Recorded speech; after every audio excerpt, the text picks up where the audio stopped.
All I wanted to do was play with you.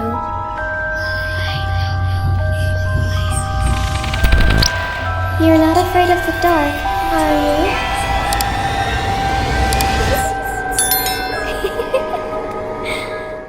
Hi, Assalamualaikum semua orang. Kamarin Nasim here. I hope you are in a good mood today because it's a good day to have a good day. Hari ni macam pengacara, pembaca berita pun ada. Okay, sebab kita pakai blazer dengan QH Jersey Special Edition hari ni. Oh no. Sekarang tengah hujan lebat sangat and dalam bilik kamar memang kedengaran sangat kuat. So, macam mana ya? Saya tetap patut teruskan video ini walaupun hujan. Saya harap background suara hujan ni boleh menjadi background untuk cerita kita hari ni. Ya Allah, kamu tak nampak korang? Dah macam orang tua dah. So, hari ni kita punya setup dekat katil je. Ni bukan setup baru.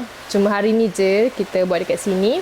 So, kita masih lagi di segmen creepy. Kamu nak share dengan korang kisah seram yang dikongsikan oleh subscriber.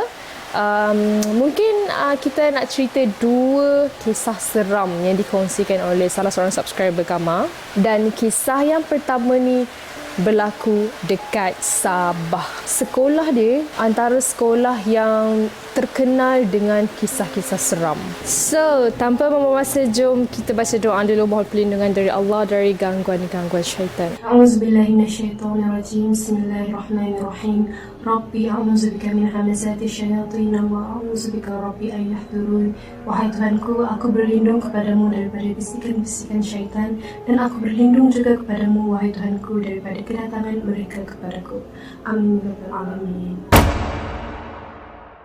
Okay, bismillahirrahmanirrahim.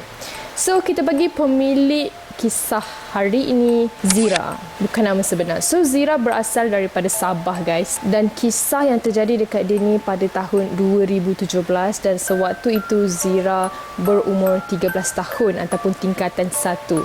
Okay, so nak dijadikan cerita, masa tu sekolah Zira ni tengah buat perkemahan perdana. Masyhur dekat setiap sekolah mesti ada wajib buat perkemahan perdana ni, kecuali budak-budak PKP lah. Kamu tak tahu korang dapat merasa ke tak perkemahan perdana ni. Dan waktu tu Zira join. Macam kamu cakap tadi, sekolah Zira ni memang antara sekolah yang terkenal lah dengan cerita-cerita seram, kisah-kisah seram yang terjadi dekat situ. Tapi Zira tak nak dedahkan nama sekolah ni. And masa perkemahan perdana tu, tapak siapa pula lah call aku? Hello? Rina. Aigu, adik saya kacau. So, sambung balik. Masa perkemahan perdana tu, tapak perkemahan tu berada dekat bangunan lama. Dan dikatakan bangunan tu dulu sebenarnya bilik guru tau. Tapi dah lama tidak digunakan. So, nak dijadikan cerita, setiap hari sebelum Zira ni pergi sekolah, Kamar risau korang tak dengar lah. Betul tak kalau Kamar buat macam ni?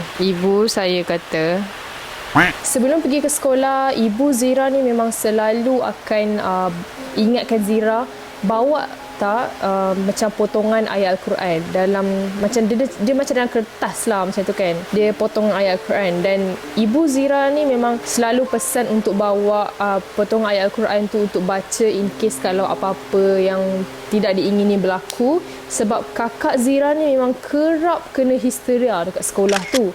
Dan Zira ni pun antara yang lemah semangat jugalah, tapi tak seteruk kakak dia. Tapi mak dia selalu pesan juga, jangan bergantung sangat dengan potongan ayat Al-Quran ni, make sure kamu hafal ayat ni, macam tu kan. Just untuk dijadikan pendinding lah kalau dia kena attack dengan benda-benda tu kan. So, malam pertama waktu dia dekat tapak perkemahan tu, sebelum maghrib tu dia dah bersihkan diri lah, dah mandi, nak siap-siap solat. Sebab malam tu macam biasa dekat camp kita mesti akan solat berjemaah, solat maghrib, lepas tu solat isyak kan. Dan malam tu tanpa dia sedari, dia terlupa nak bawa potongan ayat Al-Quran yang mak dia selalu pesan untuk bawa. So, selesailah semua acara pada malam tu. Diorang pun semua pergi ke kemah masing-masing. Dan dalam kemah Zira masa tu ada 8 orang. Semua orang perempuan lah. Dalam kemah dia ni semua Persatuan Uniform Puteri Islam. And diorang tidur waktu tu dalam pukul 12 malam. Masa tu Zira ni dia tidur pakai stocking and siap-siap pakai kasut dah, sebab malam tu Zira tahu akan ada fire drill.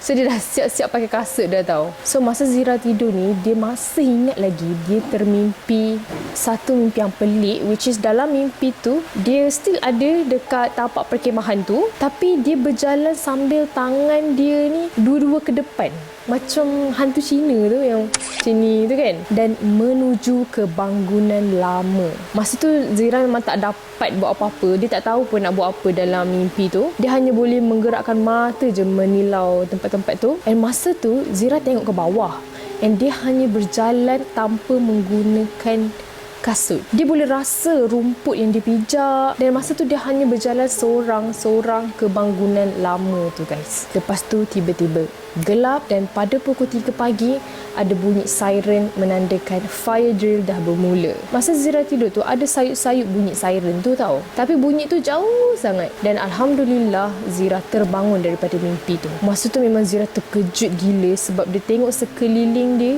kereta. Rupanya Zira berada dekat parking bawah bangunan lama tu. Dia terduduk seorang-seorang dan tersandar dekat tiang, seolah-olah macam ada orang yang menyandarkan dia dekat situ. Tanpa fikir apa-apa, dia terus lari pergi ke kemah dia, dan waktu dia sampai dekat kemah dia tu, dia nampak ada seorang kawan dia ni tak bangun-bangun lagi. So Zira ni peganglah kaki kawan dia tu kan, goncang-goncang kaki dia, kejut kan, tapi tak bangun-bangun juga. Dan disebabkan waktu tu Zira nak cepat, Zira terus pakai stokin dan kasut dia, and then diorang berkumpul dekat tapak perhimpunan.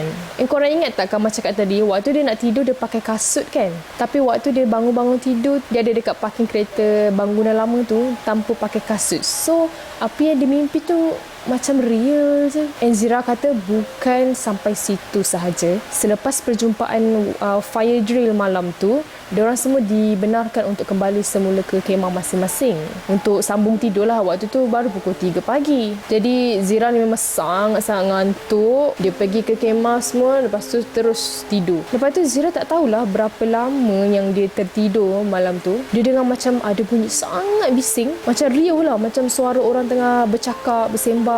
Dan bila Zira bangun, Zira sedar-sedar je rupa-rupanya dia ada dekat tangga surau. Maksudnya dia tidur sambil berjalan. Tahu-tahu je dia ada dekat atas tangga surau, dan ramai sangat pelajar perempuan tengah lalu lalang. So waktu tu memang dia terkejut gila lah. Tiba-tiba macam mana aku boleh ada dekat tangga surau, lepas tu ramai pula pelajar perempuan. So tanpa berfikir panjang, Zira terus tanya salah seorang pelajar yang lalu dekat situ. Dia terus cakap, kenapa kau tak kejut aku tidur tadi weh? Lepas tu tahu tak dia jawab apa? Adakah?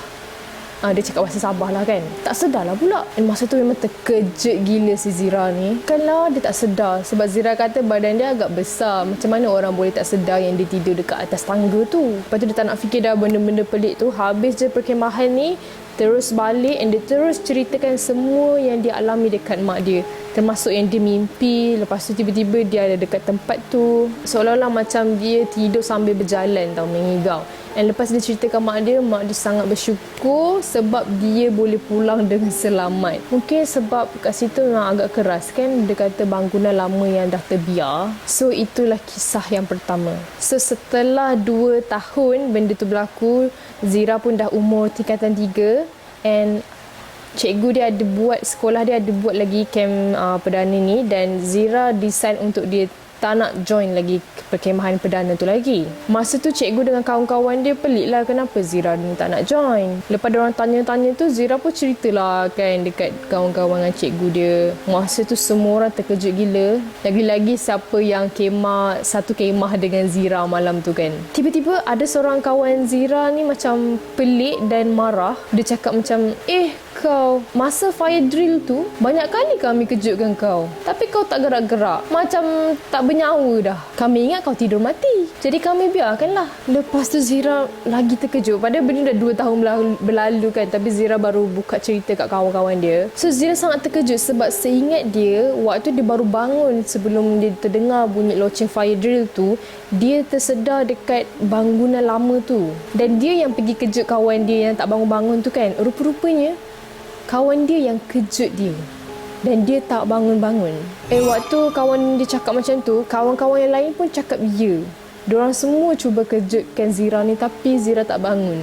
tidur mati. So selepas beberapa bulan kemudian, ibu kepada Zira ni ada ceritalah kisah yang Zira lalui ini dekat seorang nenek yang ibu dia kenal dekat kampung tu. Nenek selalu berubat orang lah. And nenek tu cakap sebenarnya masa tu roh Zira telah dibawa oleh benda tu, tapi kira bernasib baik sebab dia tidak bawa jauh dan masih boleh balik.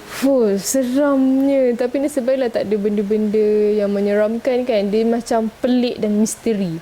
So Zira kata apa yang saya ingin sampaikan kat sini, semasa berada di tempat yang baru ataupun di tempat yang asing, sebaiknya sebelum tidur tu bersihkanlah diri dan baca surah-surah ataupun doa sebagai ayat pelindung yang boleh dijadikan pendinding lah. Dan jangan terlalu berharap kepada benda lain selain daripada Allah Subhanahu Wa Taala. Wow, kamu suka sangat pengajaran kali ni. Dia macam deep macam tu. Asal suara aku macam pondan tadi. Okay. Nampaknya hujan masih berterusan pada jam 5.16 petang. Oleh sebab itu, saya membuat keputusan untuk meneruskan kisah seram yang kedua dikongsikan oleh salah seorang subscriber saya, dan kisah ini tentang kisah seram asrama. Check it out.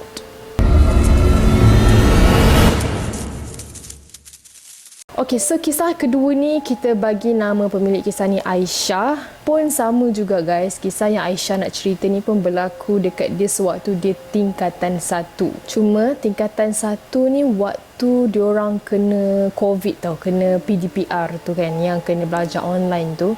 So setelah lama diorang menjalani sesi PDPR, belajar dekat rumah, akhirnya diorang mendapat panggilan daripada sekolah untuk datang ke asrama, pulang ke asrama. Waktu tu sekolah Aisyah ni 3 minggu je tau. So nak jadikan cerita, selepas lama dah PDPR, lepas tu tiba-tiba kena balik asrama. Wow, hujan semakin rancak. So waktu tu Aisyah duduk dekat dom Ainul Mardiah ataupun diorang biasa panggil dom AM. So kejadian ni berlaku dekat dom Hawa. Sedapnya nama dom diorang ni. Dom Hawa ni sebenarnya terletak dekat depan dom dia, which is dom Ainul Mardiah. Kamar takut kalau korang tak dengar suara kamar sebenarnya. So untuk keselamatan saya pegang macam ni sebab sekarang tengah hujan. Okay, Kamar harap korang dengar. So sebelum aku dah macam pembaca berita dah ni. Okay, so sebelum kejadian yang terjadi dekat Aisyah ni berlaku, ada satu dom yang dah kena histeria tau, which is dom Asia. Dom Asia ni kena ganggu dengan nenek kebayan dan hantu bungkus katanya. Setiap malam dom Asia ni kena ganggu dengan kelibat yang nampak macam nenek kebayan.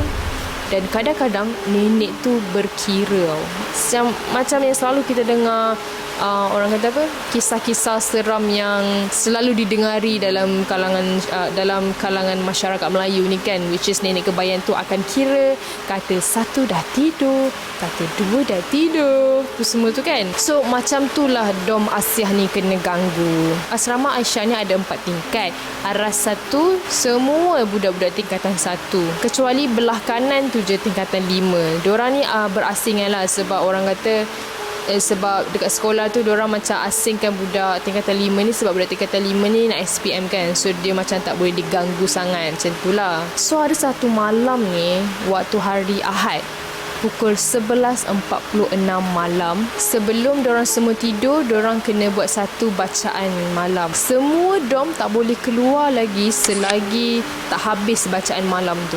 So Aisyah pun tutup pintu dom dan mulakan bacaan malam. So sampailah dom Aisyah ni dah habis buat bacaan malam tu, jadi diorang dah boleh keluar daripada situ. Dan macam biasa, Aisyah nak pergi ke dom kawan baik dia untuk bersembang. Tapi sebaik saja dia masuk dom tu, dom Hawa menjerit suruh Aisyah keluar. So Aisyah pun dah start risaulah, sebab selama ni tak pernah pula dom Hawa nak suruh Aisyah keluar. Lepas tu Aisyah pun masuklah balik dekat dom dia, which is dom Ainul Mardiah tu kan. Dan sementara nak tunggu dom Hawa ni habis bacaan malam tu, dom Aisyah ni macam dah start rasa pelik lah, sebab dom Hawa asyik ulang surah Al-As. Diorang semua boleh dengar sebab diorang semua dalam dom Hawa tu baca kuat-kuat.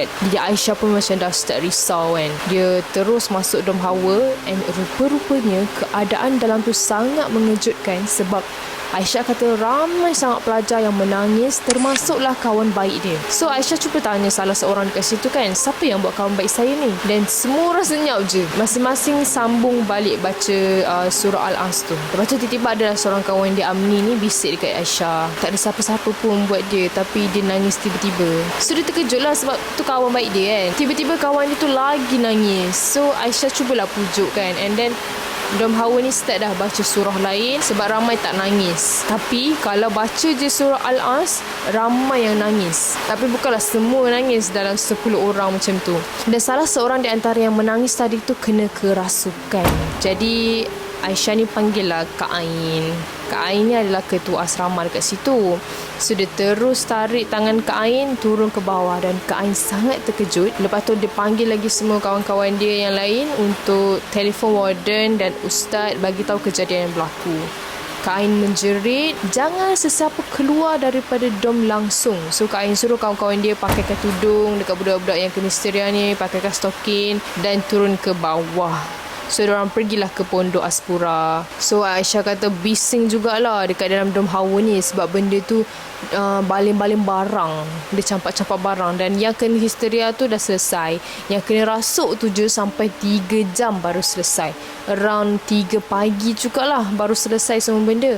So semua kawan-kawan Kak Ain tolong tidurkan budak-budak yang ada dalam dom Hawa sebab esok diorang semua sekolah. So semua katil dirapatkan. Ada yang kena dodoi dengan senior, ada yang kena kipaskan dengan akak senior. Selepas dom Hawa tidur, akak senior tu tidur dekat bawah lantai sebab penat. Dan esoknya diorang sekolah macam biasa. Dan diorang baru tahu punca diorang kena histeria dan kena rasuk ni sebab rupanya budak-budak dom Hawa ni ada yang pergi kutip batu dekat sekolah untuk main batu seremban. Dan sebab itulah puncanya berlaku. Ini pun sebab ada akak-akak yang tengok ustaz tu komunikasi dengan budak yang kena rasuk tu. Dia kata mereka curi barang aku. Rupanya end up tahu budak-budak ni main batu seremban, tapi dia just kutip batu je, macam batu-batu besar macam ni untuk dijadikan batu seremban. Tak tahu pula lah benda tu hak milik makhluk lain. So itulah kisah seram ringkas yang diceritakan oleh Aisyah kepada kita. Ya Allah, kamu tak tahulah upload ke tak video ni sebab hujan lebat sangat. Okay, so korang tahu betapa stupidnya saya. Saya sebenarnya telah menekan butang mute dan tiba-tiba tak ada suara. Jadi outro ni beginilah. Jadi editor, macam mana editor? Sekian, terima kasih. Jangan lupa dapatkan KJC dekat link description box below. Anda dapat dekat Shopee. Lepas tu korang cuba tengok kamu tengah cakap apa tu. Oh, kamu tengah promote KJC lagi. Okay, so thank you dah tengok video ni sampai habis. For those who are new my channel, don't forget to hit the subscribe button below and turn on the notification bell so that you will not miss any video that I've heard. See you in my next video. Bye! Aduh, cuba ngok. Ni nak ngok.